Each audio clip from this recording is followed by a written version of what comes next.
G'day, Michael here. This video is about dealing with images with cables and things like that in the skyline, or annoyances that you want to get rid of. Let's just load this file with Gimp. Okay, so here it is in Gimp. You can see this blessed cable. Now it's a fairly sizable cable going through the cloud there, and to clone it out, well, you can do things like use the clone tool, or even try and smudge things out, which is great for small dots and things like, let's say we zoom in a tad, and you want to get rid of the cattle here. You could do something like smudge, and this would be kind of one way of getting rid of things you don't want.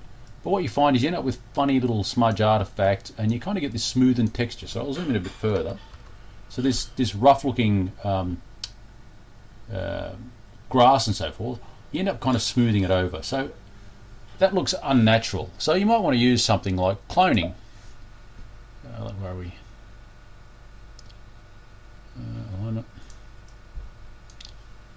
Okay, so I'll take, I don't know, a sample from here. So I'll hold the control key down, left click, and then I can clone with it aligned. And you can see it's done a reasonable job of fixing up that kind of thing. So even if I go here, it's all prepared, it's just going to do a clone of what's to the left of it. But you can end up with these sorts of errors, these sorts of artifacts. So I'll just undo that last one. And I might change the sample to there and go there.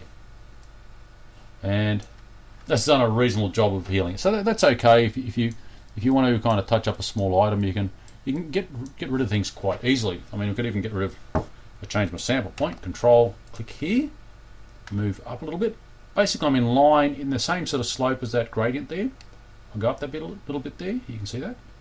Let go of the control key and start cloning. And that lets you do some fairly precise cloning, but you still get some artifacts. Now if I do that, it'll bring that green up. So this portion we have to go more in line with the green slope going down that way. So I'll go control key, let go of the control key, click, and I can clone bits out like that. But you can still see, well, that's the leftover of our previous cloning.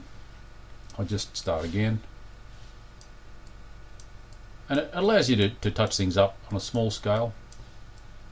But there's some pretty handy tools. I mean, you can see that's a reasonable thing, but there's a bit of an artifact. So I'll zoom out a tad.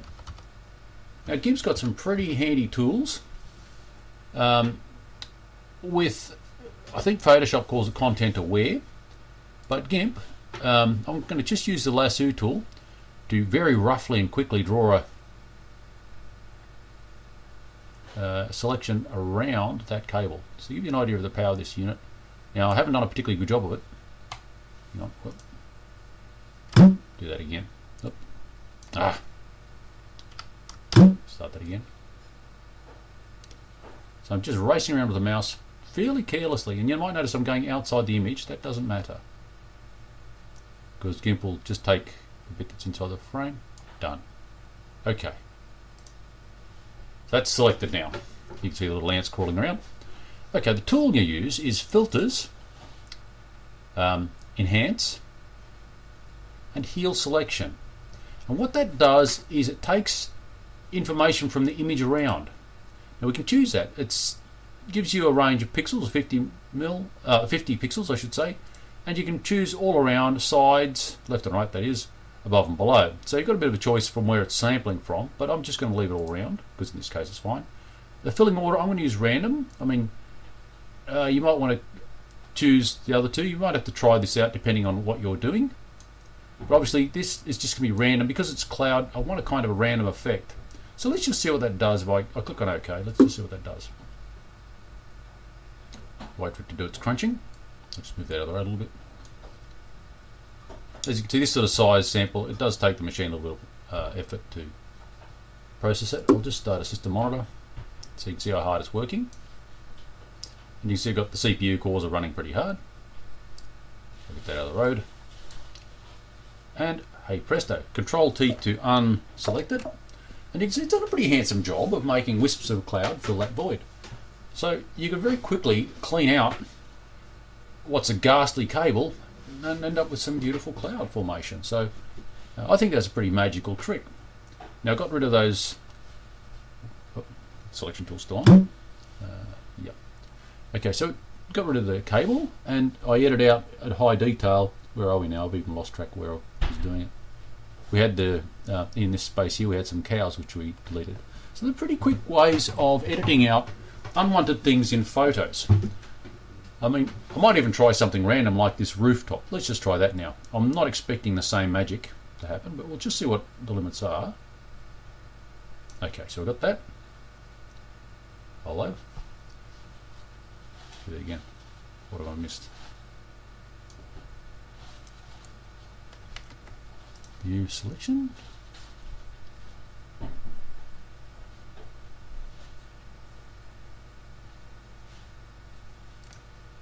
Control T. Oh yeah, Control T to show the selection again. Sorry, I missed that detail. So filters, enhance. Well, actually, it shows. We can either repeat the heel selection or we can re-show it, so we get controls again. So you can see the details there. I'm going to go OK, see what it does. It's a bit of a crazy edit. We'll just see what it does. Now Control T to turn off the visibility of it. And actually, that was a little bit on the magical side. That did a reasonable job of getting rid of that house. Now, I'm quite impressed by that. And if you want to do more detail, of course, you can, tweak it with a clone tool or whatever. But that's done a reasonably good job of healing that photo. We could even try something more crazy. I mean, I'm being silly now, but let's just do that. That's ridiculous what I'm doing now. Control T to show the selection. There we go. Filters. I'll just go repeat heel selection with the existing settings. Let it crunch through it. Interesting to see what it does. So you can see there you go. You can see we've sort of eaten a bit of the mountain away to put some of the background mountain in. So you can see that was quite unsuccessful. We might Control Z to undo that. Now I might re-show that filter. I didn't expect it to work even that well. Re-show heel selection. Might do this all around. We might just go left to right. Just see what that does. So sides. So it's going to do more of a horizontal blur rather than an ingress in every way. Let's try that. Okay, detail that's done. I'll try one more.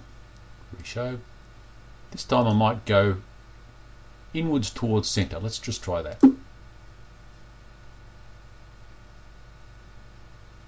Well, that was a more acceptable edit. I'll just give that selection. Now that's a pretty handsome job of getting rid of that tower in amongst the mountain and so forth. Well, anyway, I think that's about as much as you can play with there. The rest you'd have to really experiment with your own, whatever your photos are and what you're trying to do. And yeah. Well, I hope that's of interest to you. Feel free to like, share, subscribe, ask a question, leave a comment. Bye for now.